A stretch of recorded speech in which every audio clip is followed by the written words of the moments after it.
All right, today we did lesson 26 and 27. Now, lesson 26 and 27 have the same objective. We're dividing decimal dividends by two-digit divisors, estimating quotients, reasoning about the placement of the decimal point, and making connections to a written method. Now, I explained to the kids today, now that we're doing long division, so say we had 19 as our divisor, and just go ahead and we're going to do 28. Now, this probably won't work out perfectly, but I just wanted to show them that we could do it once and then we get 19, we subtract that and we get 9. Well, now that we're not doing remainders, so no remainders right now, it's not in the objective, and with the fact that we're doing decimals, we can carry out the number. So the students are understanding that since we don't have a decimal, we could put a decimal and then put it to 0, because the decimal is always beside the ones place. And then we just add a 0 as a placeholder. Now with that, we do remember that we're still pretty much doing a place value chart all the way down. So the decimal will go right here. So the students don't have to drop it off and say, okay, well, this is 28 ones. Well, what happens when you add the 0? Now you have to change the number to 280. Oops, sorry, I'm writing hundreds. I don't mean to say tenths. 280 tenths. And then if you had to add another 0, it became 2,800 hundredths. So I was showing them the decimal placement just so that they don't have to do that. They don't have to keep rewriting the unit and then trying to pay attention. They could just easily bring that decimal point right above where it's at. And as long as they stay with their place value as they're dividing, they'll end up with the decimal being in the right spot. So let's go ahead and look at some of the homework.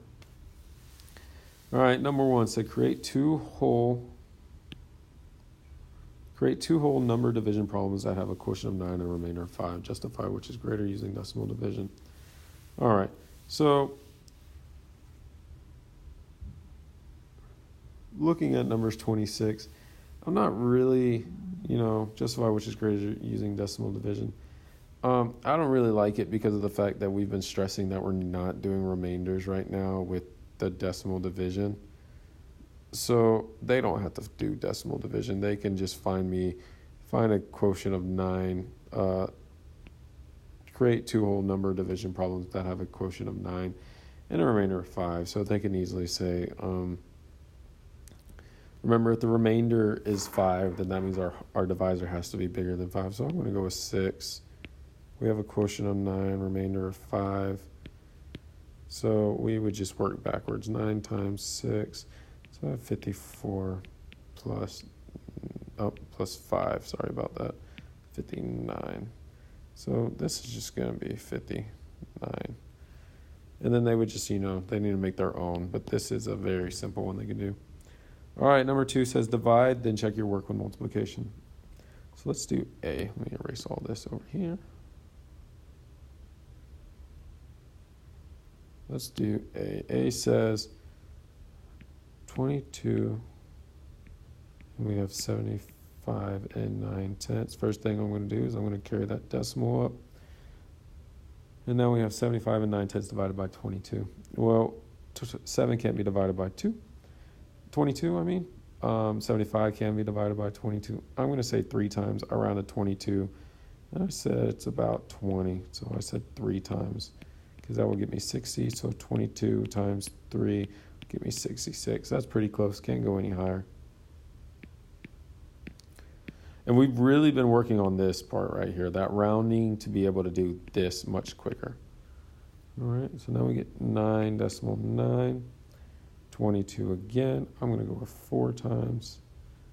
So just one more time down here. Get 88. So 4 times. Get 100. I get 11. Well, like I said, we're doing decimal division. We don't get a remainder, so I can't stop here. What I need to do is I need to make that 0 and bring it down. So now I have 110. Well, let's just add 22 to 88. Let's see. 0, carry the 1. 1, carry the 1. That would be 11, carry the 1, 110. So that would be exact. So I get 3 and 45 hundredths. So this right here, this adding the 0, let me change that color. This adding the 0 is the part that kids are struggling on. They're struggling on adding the 0. They're also struggling with the fact that, like I showed earlier, if the decimal isn't there, they struggle with adding the decimal. Another thing I've been seeing now is now that, in this problem it's not shown like that, but so for like D down here, they see 29 as the bigger number, so they believe that 29 is the number being divided.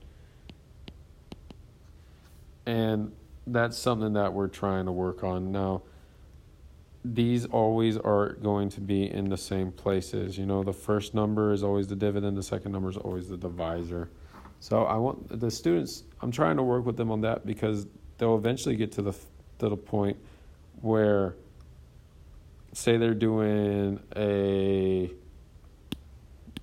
order of operations problem, and they get 9 times 3 divided by 6, Well, if they're doing 9 times 3 first, they'll get 27 divided by 6. So they need to be able to go from this to this, and still understand that the first number, the number in front of the division symbol, is the dividend, and the number behind is the divisor. So that'll always be, no matter what problem you're working on. All right, let me solve one more. I'm actually going to solve D. So 12 1800ths divided by 29. Can't. Let's bring that decimal up. So 1 can't be divided by 29. 12 can't be divided by 29. 121 can. I'm going to say 5 times, and I still think that's going to be too much. So let's do 29 times 5. Let's see, that's 45. 5, carry the 4. 145. So yeah, that's too much. So let's take a 29 away. Let's see, 6.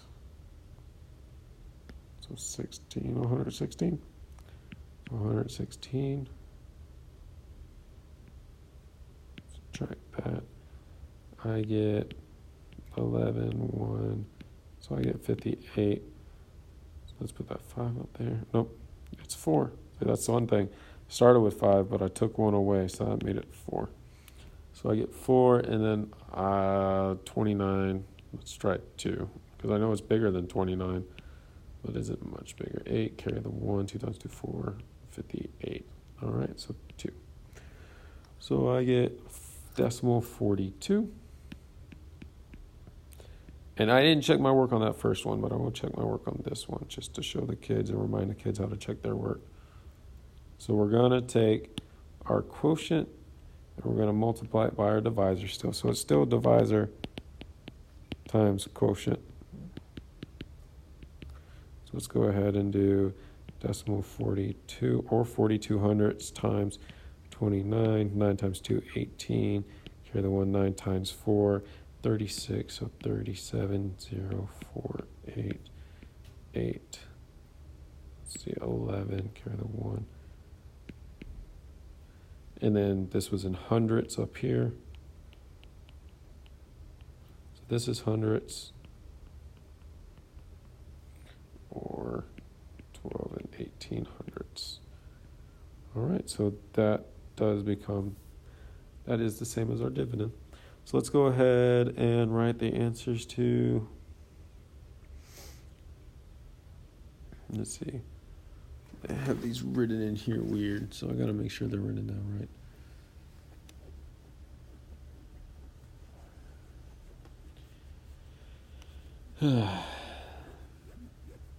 I don't know what they did, so I got to check this. They have C written twice in the book. So I'm just going to have to work these out to make sure I get them correct and put the right problem in the right spot.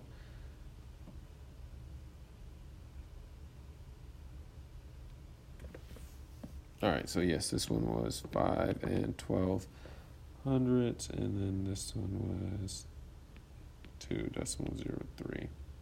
And the big thing is, remember, if they get to the point where there's a decimal and they need to add more, they need to remember just to add a 0. All right, let's go to the next page. Again, more division. It doesn't tell them to check their work, but they also need to always remember to check their work. Use equations on the left to solve the problems on the right.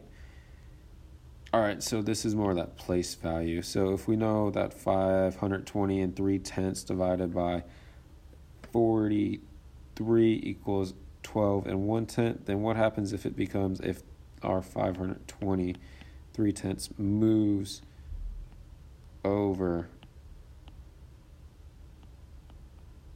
on the place value chart? What's going to happen to our answer? And that goes with this one as well. I'm not going to write the answer because then they don't have to do any of the work. So let's see if they can do these without me writing the answer. All right, and here's lesson 27. So lesson 27 is the one that did more of the, okay, so we don't have decimals in those. So we don't start off with decimals. So what do we have to do? So let's look at A. 28 dividing 7. So 7 divided by 28. Okay, well, I know 7 can't be divided by 28. So what do? Well, we add that decimal.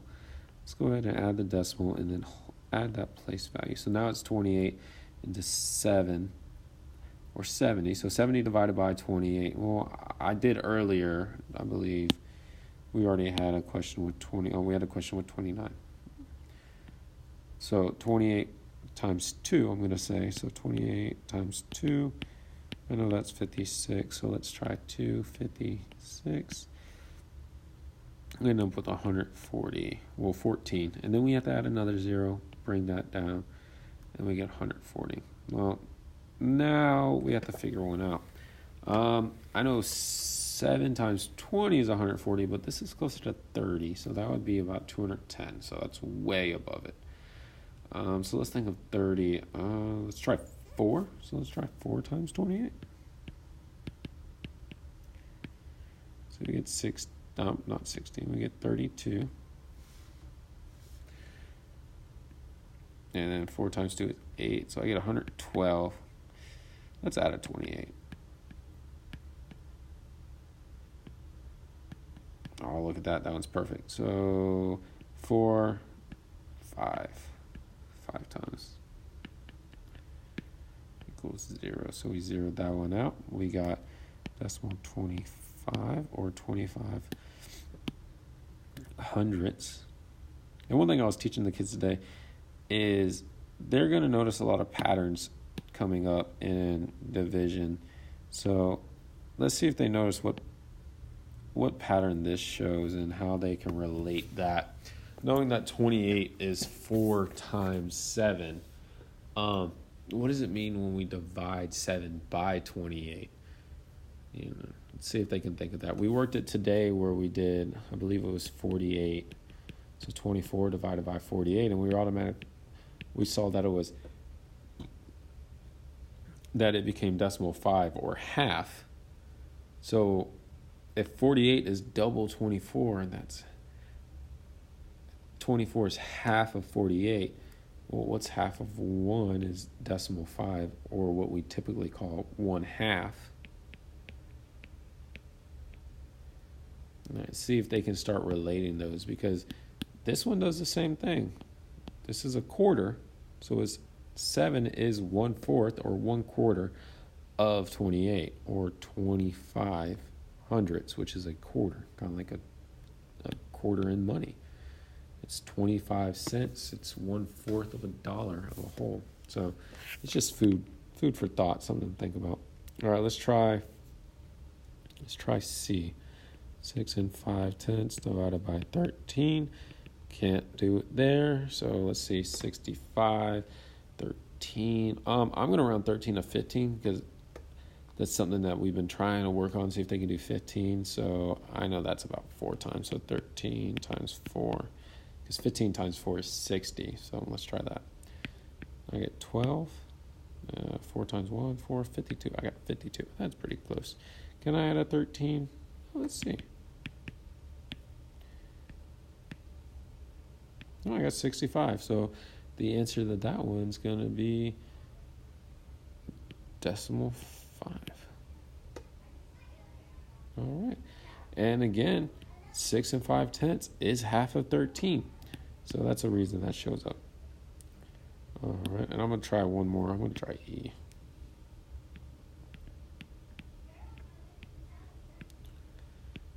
And this is actually the most digits that our students have had to work with. This is 5 digits. The most we've worked with so far are 4 digits. So this one's going to be the longest one that we have to work with.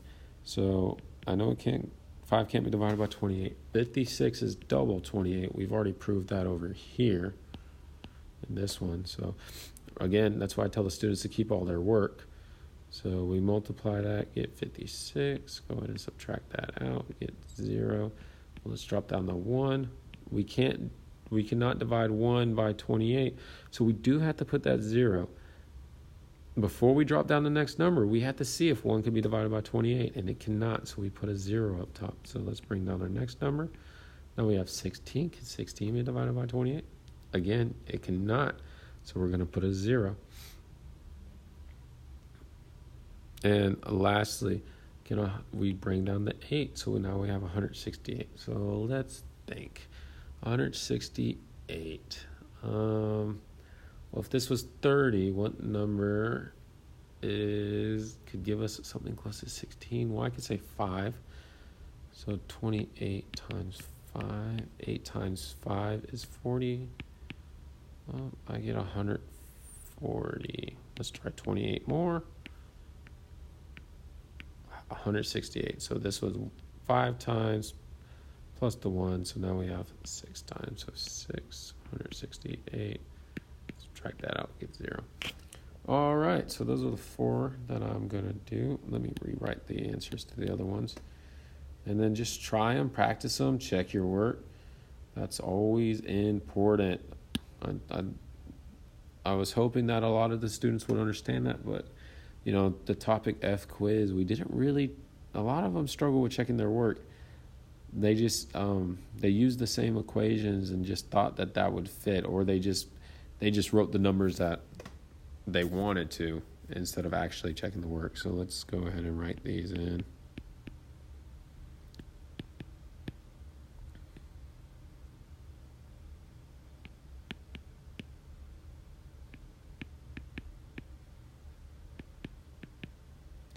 And then number 2, in a science class, students water a plant with the same amount of water each day for 28 consecutive days. If the students use a total of 23 and 8 liters of water over the 28 days, how many liters of water did they use? How many milliliters did they use? So they're also converting liters to milliliters. So 1 liter equals 1,000 milliliters. That's important. So the first answer would be, 85 liters. Second answer would be 850 milliliters. Number 3, a seamstress has a piece of cloth that is 3 yards long. She cuts it into shorter lengths of 16 inches each. How many of the shorter pieces can she cut? So we're going to have to convert 3 yards to inches and then divide that by 16. So that should be fun. We're going to end up with 6 pieces. Jenny filled 12 pitchers with an equal amount of lemonade in each. The total amount of lemonade in the 12 pitchers was 41 and 4 liters. How many liters of lemonade would be in 7 pitchers? Ooh. So first you need to find out how Jenny filled 12 pitchers. So the total amount was 41 in 12 pitchers. So first you would have to figure out how much is in 1 pitcher. And then knowing how much 1 pitcher equaled, you would have to figure out how much does 7 pitchers equal. You can do this with a tape diagram. So the total was 41 and 4 liters. So 1, 2, 3, 4, 5, 6, 7, 8, 9, 10, 11, and 12. So it was a little messy at the end. So we have 12 of these. So how much does 1 equal? And then how much does 1, 2, 3, 4, 5, 6, 7. And then how much does 7 equal?